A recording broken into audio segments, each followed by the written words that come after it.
ಬಿಜಾಪುರದಲ್ಲಿ ಏನಾಗಿದೆ, ಹಿಂದೂ ಶಿಲ್ಪಕಲೆ ಹಿಂದೂ ಇದು ಅಂತ ಹೇಳೋ ಕೂಡ ಸಾಧ್ಯವಿಲ್ಲ, ಅಷ್ಟೊಂದು ಬದಲಾವಣೆ ಆಗೋಗಿದೆ. ಫತೇಪುರ್ ಸಿಕ್ರಿ ಆಗಬಹುದು, ದೆಹಲಿ ಆಗಬಹುದು, ಮತ್ತು ಜೈಪುರ, ಜೈಸಲ್ಮೇರ್ ಎಲ್ಲ ಕಡೆ ಅದೇ ಶಿಲ್ಪಕಲೆ. ಜೈಸಲ್ಮೇರಲ್ಲಿರೋ ಏನೋ ಒಂದು ಅದ್ಭುತವಾದ ಒಂದು ಕೋಟೆ ಏನಿದೆ, ಯಾವ ಈ ಕಮಾನಾಕಾರದ್ದೇನು ಬರುತ್ತೋ ಇಂಡೋ ಸಾರಸನಿಕ್ ಅಂದರು. ಎಲ್ಲ ದೇವಾಲಯಗಳ ಎಲ್ಲ ಕಲೆ ಸಂಸ್ಕೃತಿಗಳ ನಾಶ ಇಸ್ಲಾಂ ಪ್ರಕಾರವೇ. ಇದು ಯಾರ್ದೋ ಅಭಿಪ್ರಾಯ ಅಲ್ಲ, ಇಸ್ಲಾಂನವರು ಹೇಳಿರೋವಂಥದ್ದು. ಯಾರು ಅರ್ಚಕರಿದ್ರೋ ಅವ್ರನ್ನ ಕತ್ತರಿಸಿ ಹಾಕಿ ಆ ರಕ್ತವನ್ನ ಅಲ್ಲಿ ಚೆಲ್ಲಿದ್ರು. ಇಂಗ್ಲಿಷಿಗೆ ಅನುವಾದ ಮಾಡಬೇಕಾದ್ರೆ ಯಾವ ರೀತಿ ಮೋಸ ಮಾಡಿದ್ರು. ಗಜನಿ ಹೇಳ್ತಾನೆ, ನಾನು ವ್ಯಾಪಾರಿ ಅಲ್ಲ, ನನಗೆ ಚಿನ್ನದ ಲೋಭ ಇಲ್ಲ, ನಾನು ಇಸ್ಲಾಂ ಪ್ರಕಾರ ನಾಶ ಮಾಡೋದಕ್ಕೆ ಬಂದಿದ್ದೀನಿ, ನಾಶ ಮಾಡೇ ಮಾಡ್ತೀನಿ ಹಾಗೆ ಅಂತ. ಮುಖ್ಯವಾಗಿ ನಮ್ಮ ಮಠಾಧೀಶರು ಸ್ವಾಮಿಗಳು ಕೂಡ ಇದನ್ನು ಓದಬೇಕು ಹಾಗೆ ಅಂತ. ಎಲ್ಲ ರಾಜಕೀಯ ಪಕ್ಷಗಳನ್ನು ನೋಡಿ ನೀವು, ಸೆಕ್ಯುಲರಿಸಮ್ ಸೆಕ್ಯುಲರಿಸಮ್ ಸೆಕ್ಯುಲರಿಸಮ್ ಅಂತ, ಅದರಲ್ಲಿ ಹಿಂದೂ ವಿರೋಧ ಕಾಣುತ್ತೆ, ಇನ್ನೇನೂ ಇಲ್ಲ. ಇದೊಂದು ಬಹಳ ಭಯಾನಕವಾದ್ದು. ಮತ್ತು ಏನು ಆರ್ಕಿಯಾಲಜಿಕಲ್ ಸರ್ವೆ ಆಫ್ ಇಂಡಿಯಾ ಮತ್ತು ಅನೇಕ ಶಾಸನ ತಜ್ಞರು ಏನು ಮಾಡಿದ್ರು, ಸುಮಾರು 1950ರ ದಶಕದ ಅನಂತರ ಅವರು ಬಹಳ ಎಚ್ಚರಿಕೆಯಿಂದ ಅವರೆಲ್ಲ ತೀರ್ಮಾನಗಳನ್ನು ಇದನ್ನು ಬರೆಯೋದಕ್ಕೆ ಶುರು ಮಾಡಿದ್ರು. ಯಾಕೆಂದರೆ ಅವ್ರು ಏನು ಬರೆದ್ರು ಕೂಡ ಸೆಕ್ಯುಲರಿಸಮ್ ಕಾರಣಕ್ಕೆ ಅವರಿಗೆ ತೊಂದರೆ ಆಗೋದಕ್ಕೆ ಶುರುವಾಯಿತು. ಬ್ರಿಟಿಷರ ಕಾಲದಲ್ಲಿ ಏನೋ ಒಂದು ಸತ್ಯವನ್ನು ಬರೆದ್ರು, ಬ್ರಿಟಿಷರಾಗಬಹುದು, ಭಾರತೀಯ ಮೂಲದ ತಜ್ಞರಾಗಬಹುದು, ಅದು ಹೊರಟೋಯ್ತು. ಬಹಳ ವಿತಿನ್ ಕೋಟ್ಸ್ ಅಂದ್ರೆ ಸತ್ಯವನ್ನ ದಾಖಲೆ ಮಾಡೋದಕ್ಕೆ ಬಿಡ್ತಿರ್ಲಿಲ್ಲ. ಇವರು ಎಚ್ಚರಿಕೆ ವಹಿಸಕ್ಕೆ ಶುರು ಮಾಡಿದ್ರು. ಎಚ್ಚರಿಕೆ ಅಂದ್ರೆ ಏನು, ಯಾವುದು ದಾಳಿ ಇದೆಯೋ, ಯಾವುದು ಇಸ್ಲಾಮಿನ ಕಾರಣಕ್ಕೆ ಆಗಿದೆಯೋ ಅದನ್ನ ಮರೆಮಾಚೋದಕ್ಕೆ ಶುರು ಮಾಡಿದ್ರು. ಹಾಗಾಗಿ ನಿಜ ಹೇಳಬಾರ್ದು ಅದ್ರ ವಿಚಾರ ಅಂತ 1950ರ ನಂತರದ ASI ವರದಿಗಳಾಗ್ಲಿ, ಬೇರೆ ಶಾಸನ ತಜ್ಞರ ಅನೇಕ ಗ್ರಂಥಗಳಲ್ಲಾಗ್ಲಿ ನಮಗೆ ಕಾರಣ ತಿಳಿಯೋದಿಲ್ಲ. ಏನು ಕಾರಣ ಗೊತ್ತಾಗೋದೇ ಇಲ್ಲ. ಇವತ್ತು ನಮ್ಮಲ್ಲಿ ನೂರಾರು ಕೋಟಿ ಜನಕ್ಕೆ ಕೇಳಿ ಕಾರಣ ಗೊತ್ತೇ ಇಲ್ಲ. ಇಸ್ಲಾಂ ಸ್ಪಷ್ಟವಾಗಿ ಹೇಳುತ್ತೆ. ಏನು ಹೇಳುತ್ತೆ ಅದು ಇಸ್ಲಾಂ? ಇಡೀ ಪ್ರಪಂಚ ಅಲ್ಲಾಹುವಿಗೆ ಸೇರಿದ್ದು. ಅಲ್ಲಾಹುವಿಗೆ ಸೇರಿದ್ದು ಅಂತ ಹೇಳಿದ್ರೆ ಪ್ರವಾದಿ ಮುಹಮ್ಮದರಿಗೆ ಸೇರಿದ್ದು. ಪ್ರವಾದಿಗಳಿಗೆ ಸೇರಿದ್ದು ಅಂದರೆ ಇದು ಮುಸಲ್ಮಾನರಿಗೆ ಸೇರಿದ್ದು. ಇದಿದ್ದಾಗ ಏನಾಗುತ್ತೆ ಅಂದರೆ ಅವರಿಗೆ ವಿಗ್ರಹಾರಾಧನೆ ಏನಿದೆ ಬೇರೆಯವರದ್ದು ಅಲ್ಲ ಅನ್ನೋದು ಅಂತರಾರ್ಥ. ಹಾಗಾಗಿ ವಿಗ್ರಹಗಳನ್ನೆಲ್ಲ ಎಲ್ಲ ವಿಗ್ರಹಗಳನ್ನ, ಪುಸ್ತಕಗಳನ್ನ ಅದೆಲ್ಲ ಇಸ್ಲಾಮಿಗೆ ಸರಿ ಬರೋದಿಲ್ಲ, ಇಸ್ಲಾಂ ಅದನ್ನು ಒಪ್ಪಲ್ಲ ಅನ್ನೋ ಕಾರಣಕ್ಕೆ ನಾಶ ಮಾಡುವಂಥದ್ದು. ಇದೆಲ್ಲಾದರೂ ಇದೆಯಾ? ಎಷ್ಟರ ಮಟ್ಟಿಗೆ ಅಂದರೆ ಅದನ್ನು ಕೂಡ ನಾನು ಬರೆದಿದ್ದೀನಿ. ಬಿಜಾಪುರದಲ್ಲಿ ಏನಾಗಿದೆ, ಅಲ್ಲಿ ಏನೊಂದು ವಿಧ್ವಂಸ ಆಗಿದೆ, ಏನು ಹೆಸರುಗಳನ್ನು ಬದಲಾಯಿಸಿದ್ದಾರೆ ಅಂತ ಹೇಳಿದ್ರೆ ಇದರ ಮೂಲ ಹಿಂದೂ ಶಿಲ್ಪಕಲೆ ಹಿಂದೂ ಇದು ಅಂತ ಹೇಳೋ ಕೂಡ ಸಾಧ್ಯವಿಲ್ಲ, ಅಷ್ಟೊಂದು ಬದಲಾವಣೆ ಆಗೋಗಿದೆ. ಇನ್ನು ಮಧ್ಯಪ್ರದೇಶ ಆಗ್ಬೋದು, ಉತ್ತರ ಪ್ರದೇಶ ಆಗ್ಬೋದು, ದೆಹಲಿ, ಜೈಪುರ, ರಾಜಸ್ಥಾನ ಕೆಲವನ್ನೆಲ್ಲ ನಾನು ಸ್ವತಃ ನೋಡಿದ್ದೀನಿ. ಆ ಶಿಲ್ಪಕಲೆ ಇದೆಯಲ್ಲ ಎಲ್ಲ ಸಾಮ್ಯ ಇದೆ. ಫತೇಪುರ್ ಸಿಕ್ರಿ ಆಗಬಹುದು, ದೆಹಲಿ ಆಗಬಹುದು, ಮತ್ತು ಜೈಪುರ, ಜೈಸಲ್ಮೇರ್ ಎಲ್ಲ ಕಡೆ ಅದೇ ಶಿಲ್ಪಕಲೆ. ಅದು ಮುಸ್ಲಿಮ್ ಹೇಗಾಗುತ್ತೆ, ಇಸ್ಲಾಮೇ ಹೇಗಾಗುತ್ತೆ? ಸಾಧ್ಯವೇ ಇಲ್ಲ ಅದು. ಇದನ್ನು ಬಹಳ ಅದ್ಭುತವಾಗಿ ನಮಗೆ ಹೇಳಿದವರು PN ವೋಕ್. ನನಗೆ ಹೇಳೋದಾದರೆ 1968-69ರಲ್ಲಿ ಏನು ಒಂದು ಇತಿಹಾಸದ ಮೇಲೆ ಹೊಸ ಬೆಳಕು ಬಂತು, ಅದು ನಮ್ಮ ಥರದ ನೋಡೋವಂಥ ಓದೋವಂಥವರ ಒಂದು ಅಭಿಪ್ರಾಯಗಳನ್ನು ಅದನ್ನೇ ಬದಲಾಯಿಸ್ತು ಹಾಗೆ ಅಂತ. ಯಾಕೆ ನಿಮಗೆ ಜೈಪುರ ವಿಷಯ ಹೇಳಿದೆ ಅಂತಂದರೆ, ಜೈಸಲ್ಮೇರಲ್ಲಿರೋ ಏನೋ ಒಂದು ಅದ್ಭುತವಾದ ಒಂದು ಕೋಟೆ ಏನಿದೆ ಅದು 1000 ವರ್ಷಗಳಿಗಿಂತ ಹಳೆಯದು. ಅದನ್ನು ಕೂಡ ಇಸ್ಲಾಂ ಬಂದಿರಲಿಲ್ಲ ಆಗ, ಹಾಗೆ ಜೈಸಲ್ಮೇರ್ವರೆಗೆ ಬಂದಿರಲಿಲ್ಲ ಅಂತ. ಹಾಗಿದ್ದಾಗ ಅಲ್ಲಿ ಯಾವ ಈ ಕಮಾನಾಕಾರದ್ದೇನು ಬರುತ್ತೋ ಇದನ್ನು ನಮ್ಮ ರೋಮಿಲಾ ಥಾಪರ್ ತರದವರು, RS ಶರ್ಮಾ ತರದವರು ಏನು ಮಾಡಿದ್ರು, ಇಂಡೋ ಸಾರಸನಿಕ್ ಅಂದರು. ಅಂದರೆ ಇಸ್ಲಾಮಿನ ಒಂದು ಶಿಲ್ಪಕಲೆ ಶೈಲಿ ಅಂತ. ಇಲ್ಲವೇ ಇಲ್ಲ, ಅಲ್ಲಿಂದ ಪ್ರಭಾವ. ಹೌದೌದು. ಮತ್ತು ಇವರು ಎಷ್ಟು ದಾಖಲೆಗಳನ್ನು ಕೊಟ್ಟಿದ್ದಾರೆ ಅಂತ ಹೇಳಿದ್ರೆ, ಅಂದ್ರೆ ಇಂಥ ವಿಚಾರಗಳನ್ನೆಲ್ಲ ಇವರು ತಿಳಿಪಡಿಸಿದ್ದಾರೆ. ಹೌದು, ಮೂಲವನ್ನ ಇಟ್ಕೊಂಡು ಮೂಲ ದಾಖಲೆಗಳನ್ನಿಟ್ಟು ನಿಜವಾಗ್ಲೂ ಹೇಗೆ ಅನ್ಯಾಯ ಆಯ್ತು ಅದನ್ನ ಆ ನಿಜವಾದ ವಿಚಾರಗಳನ್ನ ಮರೆಮಾಚಿದ್ರು ಅನ್ನೋದನ್ನ ಬಹಳ ಚೆನ್ನಾಗಿ ಹೇಳ್ತಾರೆ. ಅರುಣ್ ಶೌರಿ ಅವರಾಗ್ಲಿ ಸೀತಾರಾಮ್ ಗೋಯಲ್ ಆಗಲಿ ಮೂಲ ದಾಖಲೆಗಳನ್ನು ಕೊಟ್ಟಿದ್ದಾರೆ. ಕಾರಣ ಏನು ಅಂತ ಹೇಳಿದ್ನಲ್ಲ, ಕಾರಣ ನಮ್ಗೆ ಅರ್ಥ ಆಗಬೇಕಾಗತ್ತೆ ಅಂತ. ಇಸ್ಲಾಮಿನ ಪ್ರಕಾರವೇ ಇವೆಲ್ಲ ಮಾಡಿರೋವಂಥದ್ದು. ಎಲ್ಲ ದೇವಾಲಯಗಳ ಎಲ್ಲ ಕಲೆ ಸಂಸ್ಕೃತಿಗಳ ನಾಶ, ಸಾಹಿತ್ಯ ನಾಶ ಆಗಿರೋದು ಇಸ್ಲಾಂ ಪ್ರಕಾರವೇ. ಇದು ಯಾರ್ದೋ ಅಭಿಪ್ರಾಯ ಅಲ್ಲ, ಇಸ್ಲಾಂನವರು ಹೇಳಿರೋವಂಥದ್ದು. ಅಕ್ಬರ್ನಾಮ ಆಗ್ಬಹುದು, ಫತಾವಾಯಿ ಆಲಮ್ಗಿರಿ ಆಗಬಹುದು, ಬಾಬರ್ ನಾಮ ಆಗಬಹುದು, ಬಹಳ ಸ್ಪಷ್ಟವಾಗಿದೆ. ಅದು ನಮ್ಮ ಸರ್ಕಾರಕ್ಕೆ ಪಾಪ ತುಂಬಾ ಸಂಕೋಚ. ಅದನ್ನ ಇಸ್ಲಾಮೇ ಹೇಳ್ಕೊಂಡಿರೋದನ್ನ ಹೌದು ಅದು ಹೇಳಿದೆ ಅಂತ ಹೇಳೋಕೆ ಇವ್ರಿಗೆ ಸಂಕೋಚ. ಇದು ಹೆಂಗ್ರಿ ನೋಡಿ, ಬಾಬರ್ ನಾಮದಲ್ಲಿ ಅವನು ಹೇಳ್ತಾನೆ, ಇಲ್ಲಿರೋರ್ನ ನಾನು ಕೊಚ್ಚಿ ಕೊಚ್ಚಿ ಕೊಚ್ಚಿ ಹಾಕದೆ. ಯಾಕೆ ಟಿಪ್ಪು ಸುಲ್ತಾನ್ ಕತ್ತಿ ಮೇಲೆ ಬರ್ಕೊಂಡಿಲ್ವೇ? ಏನು ಅವನ ಉದ್ದೇಶ ಅಂತ. ಟಿಪ್ಪು ಜಯಂತಿ ಮಾಡ್ತಿದ್ದಾರೆ ನೋಡಿ. ನಮಗೆ ಅಂತರ್ಜಾಲದಲ್ಲಿ ಎಷ್ಟು ಒಂದು ಸೌಲಭ್ಯಗಳು ಸಿಕ್ತು ಅಂದ್ರೆ, ನಮ್ಮ ಯೋಜನೆ ಪ್ರಾರಂಭ ಆಗಿ ಸುಮಾರು 16-17 ವರ್ಷ ಆಯಿತು ಅಂತ ಇಟ್ಕೊಳ್ಳಿ. ಕುತೂಹಲ ಇತ್ತು. ಟಿಪ್ಪುವಿನ ಖಡ್ಗದ ಮೇಲೆ ಏನಿದೆಯಲ್ಲ ಅದರಲ್ಲಿ ಏನು ಅರ್ಥ ಏನಿದೆ ಅಂತ.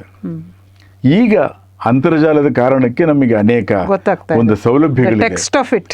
ಲಿಪಿ ಏನು ಅನ್ನೋದು. ಕಾಫಿರರನ್ನು ಕೊಲ್ಲೋದಕ್ಕೆ ಝಳಪಿಸುತ್ತೆ ಇದು ಕತ್ತಿ ಹಾಗೆ ಅಂತ. ಟಿಪ್ಪು ಸುಲ್ತಾನಂಗೆ, ಹೈದರಾಲಿಗೆ, ಔರಂಗಜೇಬ್ಗೆ ಯಾರಿಗೂ ಯಾವ ಗೊಂದಲವೂ ಇರಲಿಲ್ಲ. ಗೊಂದಲ ಇರೋದು ನಮಗಷ್ಟೇನೆ, ನಮಗಷ್ಟೇ. ಹೌದು, ಇದು ಬಹಳ ಭಯಾನಕವಾಗಿರೋಂಥದ್ದು ಹಾಗೆ ಅಂತ. ಮತ್ತು ಅನೇಕ ದೇವಾಲಯಗಳನ್ನ ಎಡಬಿಡಂಗಿಗಳು ನಾವು ಇವಾಗ ನಾನು ಸ್ವತಃ ನೋಡಿದ್ದೀನಿ. ಮತ್ತು ಗೋಯಲ್ ಅವರು ಕೂಡ ಅದರ ವಿವರಣೆಗಳನ್ನೆಲ್ಲ ಕೊಟ್ಟಿದ್ದಾರೆ. ಅಲ್ಲಿ ಆ ಮೂಲ ದೇವಾಲಯದ ಕಂಬಗಳನ್ನು ಮತ್ತು ಮೂರ್ತಿಗಳಿಂದ, ಅಂದರೆ ಮೂರ್ತಿಗಳೆಲ್ಲದನ್ನು ಕೂಡ ಧ್ವಂಸ ಮಾಡಿ ಪುಡಿ ಪುಡಿ ಮಾಡಿದ್ದಾರೆ. ಅದರ ಇದನ್ನು ಕೂಡ ಹಾಗೇ ಇಟ್ಕೊಂಡಿದ್ದಾರೆ.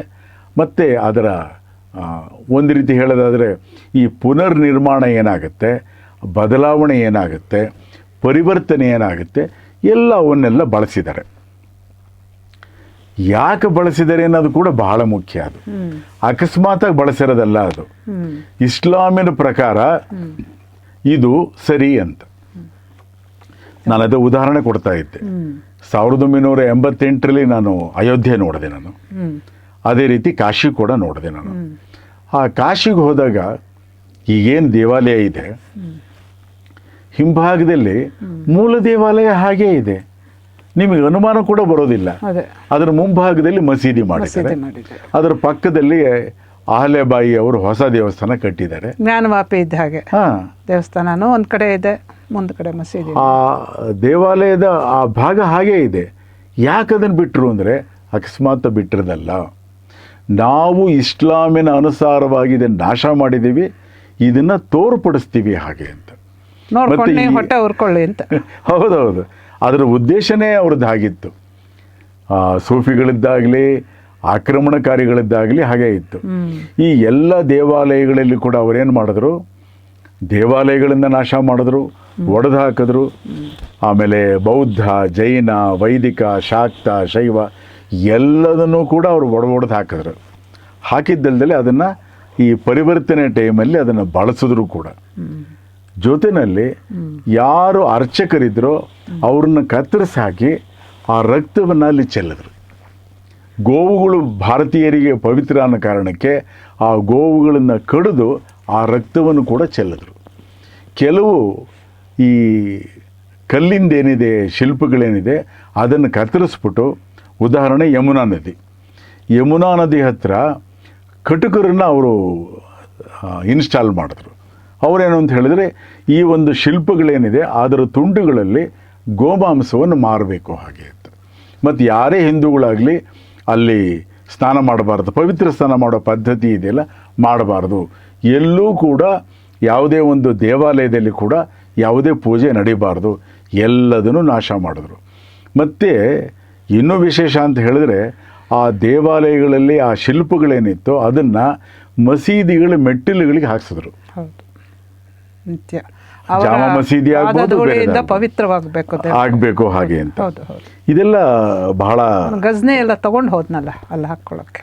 ಗಜ್ನಿದು ಇನ್ನೊಂದು ಆ ಕುರಿತಂತೆ ಕೂಡ ಇದರಲ್ಲಿ ಮುಖ್ಯವಾಗಿ ಬಂದಿರುವಂತ ಕೆಲವು ದೇವಸ್ಥಾನಗಳ ವಿಚಾರ ಹೇಳಿ. ತುಂಬ ಇದೆ. ಅಲ್ಲ, ಒಂದು ಮುಖ್ಯವಾಗಿ ಎಲ್ಲ ರಾಜ್ಯಗಳದ್ದು ಇದೆ, ಎಲ್ಲ ರಾಜ್ಯಗಳದ್ದು ಇದೆ. ಒಂದೆರಡು ಉದಾಹರಣೆ. ಸುಮಾರು 150 ಪುಟಗಳ ಒಂದು ಪಟ್ಟಿ ಸಿದ್ಧ ಟೆಂಪಲ್ ಅಲ್ವಾ, ಗುಜರಾತ್, ಅದು 2ನೇ ವಾಲ್ಯೂಮ್ ಅಲ್ಲಿ. ಇದರಲ್ಲಿ ಇವರು ಬಹಳ ಚೆನ್ನಾಗಿ ಹೇಳ್ತಾರೆ. ನಮಗೆ ಅನುವಾದದಲ್ಲಿ ಬಹಳ ಕಷ್ಟ ಅಂತ ಹೇಳಿದ್ರೆ, ಅರುಣ್ ಶೌರಿ ಆಗಲಿ ಸೀತಾರಾಮ್ ಗೋಯಲ್ ಆಗಲಿ ಏನೊಂದು ಇಂಗ್ಲಿಷ್ ಭಾಷೆಯಲ್ಲಿ ಒಂದು ಶೀರ್ಷಿಕೆ ಕೊಡ್ತಾರೆ ಒಂದು ಅಧ್ಯಾಯದ್ದು, ಅದನ್ನು ಪರಿಣಾಮಕಾರಿಯಾಗಿ ಕನ್ನಡದಲ್ಲಿ ಕೊಡೋದು ಬಹಳ ದೊಡ್ಡ ಸವಾಲಿನ ಕೆಲಸ. ಅದು ಬಹಳ ದೊಡ್ಡ ಸವಾಲಿನ ಕೆಲಸ. ಇಲ್ಲಿ ನೋಡಿ, ಹೈದರಾಬಾದ್ ಕೊಟ್ಟಿದ್ದಾರೆ, ಆಂಧ್ರ, ಕರ್ನಾಟಕ, ತುಂಬಾ ಇದೆ ಈ ಥರದ್ದು. ಎಲ್ಲ ಪ್ರಾಂತಗಳು, ಎಲ್ಲ ಪ್ರಾಂತಗಳು, ಕೋಲ್ಕತ್ತಾದಿದೆ, ಢಾಕಾ ಇದೆ, ಢಾಕಾದಂತೂ ಢಾಕೇಶ್ವರಿ ಎಲ್ಲ ಅಂದ್ರೆ ಏನೊಂದು ಸಾಂಸ್ಕೃತಿಕ ಭಾರತ ಮತ್ತೆ ವಿಭಜನೆಗಿಂತ ಮುಂಚಿನ ಭಾರತ ಏನಿದೆ, ಆರ್ಕಿಯಾಲಜಿಕಲ್ ಸರ್ವೆ ಆಫ್ ಇಂಡಿಯಾ ದಾಖಲೆಗಳಲ್ಲಿ ಅದರ ವಿವರಗಳು ಇದೆ. ಹಾಗಾಗಿ ಅಲ್ಲಿನ ಕೆಲವು ವಿವರಗಳನ್ನು ಕೂಡ ನಾವಿಲ್ಲಿ ನೋಡಬಹುದು. ಪಾಟಲಿಪುತ್ರ ಅಲ್ಲಿದೆ, ಮತ್ತು ಜೈನ ಮತ್ತು ಬೌದ್ಧ. ನಮ್ಮ ಇತಿಹಾಸದ ಪಠ್ಯಪುಸ್ತಕಗಳಲ್ಲಿ ಎಷ್ಟು ವಿಚಿತ್ರ ಅಂದರೆ, ಬೌದ್ಧ ಮತವನ್ನು ಓಡಿಸಿದ್ದು ಶಂಕರಾಚಾರ್ಯರು ಇತ್ಯಾದಿ ಹಾಗೆ ಅಂತ.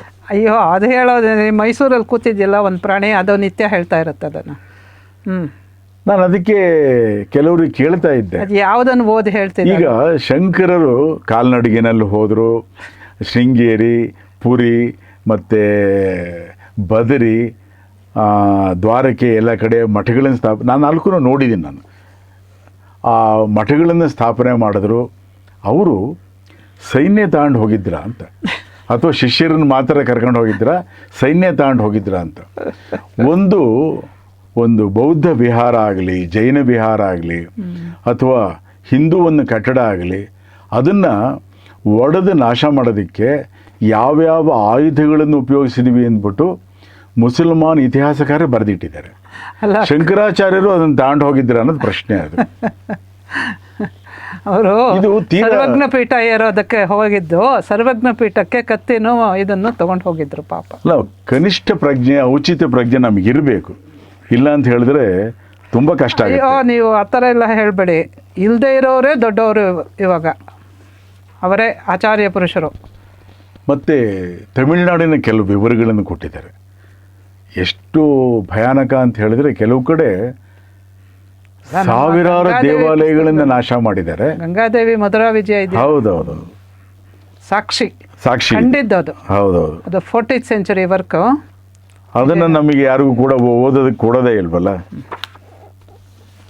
ಆಮೇಲೆ ತಮಿಳುನಾಡಲ್ಲಿ ಈ ದರ್ಗಾಗಳು ಇವೆಲ್ಲ ಏನಿದೆ ಅದರ ವಿವರಗಳನ್ನು ಕೊಟ್ಟಿದ್ದಾರೆ. ಎಲ್ಲ ಕಡೆ ಕಬ್ರಿಸ್ತಾನಗಳಾಗಿದೆ, ಅದರ ವಿವರಗಳನ್ನು ಕೂಡ ಕೊಟ್ಟಿದ್ದಾರೆ. ಏನಾಯಿತು, ಹೇಗಾಯಿತು ಹಾಗೆ ಅಂತ. ಸ್ಮಶಾನಗಳ ಎಲ್ಲ ಸ್ಮಶಾನಗಳು, ಕಬ್ರಿಸ್ತಾನಗಳು, ದೊಡ್ಡ ದೊಡ್ಡ ಪಟ್ಟಿಗಳೇ ಇದೆ. ಮತ್ತು ಮಧ್ಯಪ್ರದೇಶ ಮತ್ತು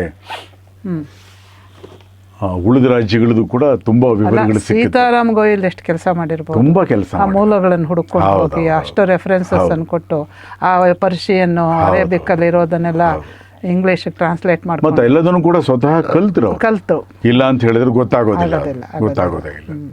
ಮತ್ತೆ ಅರುಣ್ ಶೌರಿ ಕೂಡ ಕೆಲವು ಕಡೆ ಅದನ್ನ ಹೇಳಿದ್ದಾರೆ. ಕೆಲವು ಗ್ರಂಥಗಳನ್ನ ಅವ್ರು ಏನ್ ಮಾಡಿದ್ದಾರೆ ಅಂತ ಹೇಳಿದ್ರೆ, ನಿಜವಾಗ್ಲೂ ಅವ್ರದ್ದು ಆ ಭಾಷಾಂತರ ಮಾಡ್ಬೇಕಲ್ಲ, ಪರ್ಷಿಯನಿಂದ ಅರೇಬಿಕ್ ಮಾಡಿ ಅಲ್ಲಿ ಕಳಿಸ್ಬೇಕು, ಅಂದ್ರೆ ಅರಬ್ ದೇಶಕ್ಕೆ. ಅವ್ರು ಕೆಲವರು ಏನ್ ಮಾಡಿದ್ದಾರೆ, ಇವೆಲ್ಲ ಕೆಲವರೆಲ್ಲ ಈ ದೇವ್ ಬಂದ್ ಮತ್ತು ಬೇರೆ ಕೆಲವು ಸಂಸ್ಥೆಗಳಿದೆಯಲ್ಲ ಇಸ್ಲಾಂಗೋಸ್ಕರ ಇರೋವಂಥದ್ದು, ಅವರು ಇಂಗ್ಲಿಷಿಗೆ ಅನುವಾದ ಮಾಡಬೇಕಾದ್ರೆ ಯಾವ ರೀತಿ ಮೋಸ ಮಾಡಿದ್ರು ಅದನ್ನು ಕೂಡ ಹೇಳ್ತಾರೆ. ಅದರಲ್ಲಿ ಆ ದೇವಾಲಯಗಳ ಧ್ವಂಸದ ವಿವರಗಳಿದೆ. ಅದನ್ನು ಮುಚ್ಚಿಟ್ಟುಬಿಟ್ಟು ಇಂಗ್ಲಿಶಿನ ಅನುವಾದದಲ್ಲಿ ನಿಮಗೆ ಅವೆಲ್ಲ ವಿವರಗಳನ್ನು ತೆಗೆದುಬಿಟ್ಟಿದ್ದಾರೆ ನಮ್ಮ ಸರ್ಕಾರಗಳು ಮಾಡಿದ. ಹೌದು. ಅವಾಗ ಏನಾಗುತ್ತೆ, ಬಹುಪಾಲು ನಾವು ರೆಫರ್ ಮಾಡುವಂತಹದ್ದು ಇಂಗ್ಲಿಷ್ ಭಾಷೆಯಲ್ಲಿರೋ ಕೃತಿಗಳಿಂದ. ಇದಕ್ಕೆ ನಿಮಗೆ ಸಿಕ್ಕೋದೇ ಇಲ್ಲ. ಬಾಬರ್ನಾಮದಲ್ಲೂ ಕೂಡ ಹಾಗೇನೆ, ಅವನು ಬರೆದಿರೋದ್ರಲ್ಲಿ ಬರೆದಿರೋದು ಅವೆಲ್ಲ ಪರ್ಷಿಯನ್ನೇನೆ. ಆ ಎಲ್ಲದರಲ್ಲಿ ಕೂಡ ಅನೇಕ ಪ್ರತಿಗಳು ಸಿಕ್ಕುತ್ತಲ್ಲ, ಯಾವ ಅವಧಿನಲ್ಲಿ ರಾಮ ಜನ್ಮಭೂಮಿ ಅದನ್ನು ನಾಶ ಮಾಡಿ ಬಾಬರಿ ಮಸೀದಿ ನಿರ್ಮಾಣ ಮಾಡಿದ್ರೋ ಆ ವಿವರಗಳು ಪುಟಗಳೇ ಇಲ್ಲ. ಓಹೋ. ಇದು ಕೂಡ 20ನೇ ಶತಮಾನದಲ್ಲಿ ನಮ್ಮ ಏನು ಬಿಪಿನ್ ಕೋಟ್ಸ್ ಇತಿಹಾಸಕಾರರಿದ್ದಾರೆ, ಇವರು ಮಾಡಿರೋಂಥ ಕುಕೃತ್ಯಗಳು ದುಷ್ಕೃತ್ಯಗಳಿವೆ ತುಂಬ ಆಗಿದೆ. ನಾನು ಇದನ್ನು ಕೂಡ ಕೋಟ್ ಮಾಡ್ತಾ ಇದ್ದೆ. ಗೋಯಲ್ ಅವರು ಬಹಳ ಅದ್ಭುತವಾದ ಉದಾಹರಣೆಯನ್ನು ಕೂಡ ಕೊಡ್ತಾ ಹೋಗ್ತಾರೆ. ಗಜನಿ ಅಂದ ತಕ್ಷಣ ನಮಗೆ ನೆನಪಾಗುವಂಥದ್ದು ಸೋಮನಾಥದಲ್ಲಿ ಮತ್ತು ಉಳಿದ ವಿವರಗಳು ನಮಗೆ ಗೊತ್ತಾಗೋದೇ ಇಲ್ಲ. ಅವನು 16 ಸರಿ 17 ಸರಿ ದಂಡೆತ್ತಿ ಬಂದ ಅಂತ ಅದನ್ನು ಬಹಳ ಜನ ಬಹಳ ಲಘುವಾಗಿ ಮಾತಾಡೋದುಂಟು. ಯಾರಾದರೂ ಫೇಲ್ ಆದರೆ ಇವನು ಗಜ್ನಿ ಮೊಹಮ್ಮದ್ ಇವನು 17ನೇ ಸರಿ ದಂಡಯಾತ್ರೆ ಹೊಡೆದಿಯಾನೆ ಅಂತ. ಆದರೆ ಬಹಳ ಭಯಾನಕವಾದದ್ದು. ಅವನು ಸೋಮನಾಥದಲ್ಲಿ ಏನು ಹೇಳ್ತಾರೆ, ಆ ದೇವರ ವಿಗ್ರಹನ ನೀವು ಕೊಡು, ಅದರ ತೂಕದಲ್ಲಿ ನಿನಗೆ ಚಿನ್ನ ಮತ್ತು ಜಾಸ್ತಿನೇ ಕೊಡ್ತೀವಿ ಹಾಗೆ ಅಂತ. ಗಜನಿ ಹೇಳ್ತಾನೆ, ನಾನು ವ್ಯಾಪಾರಿ ಅಲ್ಲ, ನನಗೆ ಚಿನ್ನದ ಲೋಭ ಇಲ್ಲ, ನಾನು ಇಸ್ಲಾಂ ಪ್ರಕಾರ ನಾಶ ಮಾಡೋದಕ್ಕೆ ಬಂದಿದ್ದೀನಿ, ನಾಶ ಮಾಡೇ ಮಾಡ್ತೀನಿ ಹಾಗೆ ಅಂತ. ಇದೇ ಗಜನಿ ಮೊಹಮ್ಮದ್ದು ನಮಗೆ ಗೊತ್ತಿರೋದಿಲ್ಲ ಅನೇಕ ಸಂಗತಿಗಳು. ಮಥುರೆಗೆ ಹೋಗ್ತಾನೆ, ಅಲ್ಲಿ ಅದ್ಭುತವಾದ ಒಂದು ಕೇಶವದೇವ ದೇವಾಲಯ ಇರುತ್ತೆ, ಅದನ್ನು ನಾಶ ಮಾಡ್ತಾನೆ. ಎಷ್ಟು ಅದ್ಭುತವಾಗಿರುತ್ತೆ ಅಂದರೆ ಅದರ ವರ್ಣನೆ ಕೂಡ ಮಾಡ್ತಾನೆ ವ್ಯಂಗ್ಯವಾಗಿ, ಎಷ್ಟು ಚೆನ್ನಾಗಿದೆ ಇದು ಹಾಗೆ ಅಂತ. ಇಂಥದ್ದನ್ನು ನಾನು ಎಲ್ಲೂ ಕಂಡೇ ಇಲ್ಲ. ಅದಾದಮೇಲೆ ನಾಶ ಮಾಡ್ತಾನೆ. ಜವಾಹರ್ಲಾಲ್ ನೆಹರು ಅವರ ಕೃತಿಗಳಲ್ಲಿ ಬ್ಯೂಟಿಫುಲ್ ಟೆಂಪಲ್ ಅಂತ ಅದು ಯಾವ ರೀತಿ ಮಾಡಿದ್ದಾರೆ ಅಂತ ಹೇಳಿದ್ರೆ, ಗಜನಿ ಒಬ್ಬ ಕಲಾರಾಧಕ ಅಂತ. ಅವನು ವ್ಯಂಗ್ಯವಾಗಿ ಏನೊಂದು ಮೆಚ್ಚಿದ ಅಲ್ಲಿವರೆಗೆ ತಗೊಂಡು ಅದರ ಮುಂದಿಂದೆಲ್ಲ ಬಿಟ್ಟುಬಿಟ್ಟು ಅಷ್ಟೇ ಅವನು ಒಡೆದಾಕಿರೋದನ್ನು ಬಿಟ್ಬಿಟ್ರು. ಗಜ್ನಿ ಮೊಹಮ್ಮದ್ ಒಬ್ಬ ಕಲಾರಾಧಕ. ಯಾಕೆ ಅಂದರೆ ಅವನು ಕೇಶವದೇವ ದೇವಾಲಯವನ್ನು ಮೆಚ್ಚಿದ ಅಂತ. ಆಮೇಲೆ ಅದನ್ನು ನಾಶ ಮಾಡಬೇಕಾದ್ರೆ ಕಲಾರಾಧನೆ ಎಲ್ಲ ಹೋಯ್ತು. ಎಲ್ಲರೂ ಕೂಡ ಮಾಡಿರೋ ಅಂಥದ್ದು ಅವರ ಇಸ್ಲಾಂ ಪ್ರಕಾರನೇ. ಅದನ್ನು ನಾವು ಬಹಳ ಮುಖ್ಯವಾಗಿ ಅರ್ಥ ಮಾಡ್ಕೋಬೇಕಾಗುತ್ತೆ. ಮತ್ತು ನಮ್ಮ ಗೋಯಲ್ ಅವರದ್ದು ಬಹಳ ಪ್ರಮುಖವಾದ ಕೆಲವು ಸಂಗತಿಗಳೇನಿದೆ ಅಂದರೆ, ಏನು ಹಿಂದೂ ಸಮಾಜ ಇದೆ, ಈ ಹಿಂದೂ ಸಮಾಜ ಇಲ್ಲದೇ ಇದ್ದರೆ ಈ ಸಂಸ್ಕೃತಿ, ಸಾಹಿತ್ಯ, ಶಿಲ್ಪಕಲೆ, ಸಂಗೀತ ಇವೆಲ್ಲ ಉಳಿಯುತ್ತಾ? ಬಹಳ ಮುಖ್ಯವಾದ ಪ್ರಶ್ನೆ ಅದು. ಯಾರಿಗೆ ಬೇಕಾಗುತ್ತೆ? ಯಾರಿಗೂ ಬೇಕಾಗೋದಿಲ್ಲ. ಮತ್ತು ಕೆಲವರೆಲ್ಲ ಮೆಚ್ಚಿ ಹಾಡಿ ಹೊಗಳೋದುಂಟು. ನೋಡಿ, ಇಂಥ ಒಂದು ಬೇರೆ ದೇಶದ ವಿಶ್ವವಿದ್ಯಾನಿಲಯದಲ್ಲಿ ಸಂಸ್ಕೃತದ ಯಾವುದೋ ಒಂದು ಕೃತಿ ಇದೆ, ಇದ್ರ ಬಗ್ಗೆ ಒಂದು ಕಾರ್ಯಕ್ರಮ ಆಯಿತು, ಇನ್ನೇನೋ ಪ್ರಕಟಣೆ ಮಾಡಿದ್ರು ಹಾಗೆ ಅಂತ. ಅವೆಲ್ಲ ಸಂತೋಷ ಪಡೋಣ. ಹಿಂದೂ ಸಮಾಜ ಇಲ್ಲದೆ ಇದ್ದರೆ ಇರುತ್ತಾ? ಸಾಧ್ಯವೇ ಇಲ್ಲ ಅಂತ. ಇದೆಲ್ಲ ನಮ್ಮ ಗೋಯಲ್ ಅವರ ಬಹಳ ವಿಶೇಷವಾದ ಒಂದು ದೃಷ್ಟಿಕೋನ ಮತ್ತು ಕೊಡುಗೆ. ಹಾಗಾಗಿ ಇವತ್ತೇನಾದರೂ ಕೂಡ ನಮ್ಮ ಮಠಾಧೀಶರು, ಸ್ವಾಮಿಗಳು ಮನಸ್ಸು ಮಾಡಿದ್ರೆ, ಇದನ್ನು ಈ ಸರಣಿಯನ್ನು ಓದಿದ್ರೆ, ಈ ಕೃತಿಯನ್ನು ಓದಿದ್ರೆ ನಿಜವಾಗಲೂ ಕೂಡ ಭಾರತವನ್ನು, ಭಾರತೀಯ ಸಮಾಜವನ್ನು ಸರಿದಾರಿ ತರೋದು ಸಾಧ್ಯ ಆಗುತ್ತೆ ಹಾಗೆ ಅಂತ. ಅಷ್ಟು ಒಂದು ಅರಿವಿನ ಕೊರತೆಯನ್ನು ನಾವು ನೋಡ್ಬೋದು. ಹಿಂದೂ ದೇವಾಲಯಗಳು, ಇಸ್ಲಾಮಿ ವಿಧ್ವಂಸದ ಇತಿಹಾಸ, ಈ ಒಂದು ಗ್ರಂಥ ಏನಿದೆ, ಇದು ನಮ್ಮ ವಿದ್ಯಾರ್ಥಿಗಳಿಗೆ, ವಿಶ್ವವಿದ್ಯಾನಿಲಯ ಎಲ್ಲರಿಗೂ ಕೂಡ ಒಂದು ಮಾದರಿ, ಒಂದು ಮಾಹಿತಿ ಸಿಕ್ಕಬೇಕು ಹಾಗೆ. ಇದು ಎಲ್ಲರೂ ಕೂಡ ಅಧ್ಯಯನ ಮಾಡಬೇಕು ಹಾಗೆ ಅಂತ. ಹಾಗೆಯೇ ಮುಖ್ಯವಾಗಿ ನಮ್ಮ ಮಠಾಧೀಶರು, ಸ್ವಾಮಿಗಳು ಕೂಡ ಇದನ್ನು ಓದಬೇಕು ಹಾಗೆ ಅಂತ. ಆಗ ನಮ್ಮ ಪರಂಪರೆ ಬಗ್ಗೆ, ನಮ್ಮ ಇತಿಹಾಸದ ಬಗ್ಗೆ ನಮ್ಮ ಅಭಿಪ್ರಾಯಗಳು ಸರಿ ಹೋಗುತ್ತವೆ, ನಮ್ಮ ಅರಿವಿನ ಒಂದು ವಿಸ್ತಾರ ಆಗುತ್ತೆ ಹಾಗೆ ಅಂತ.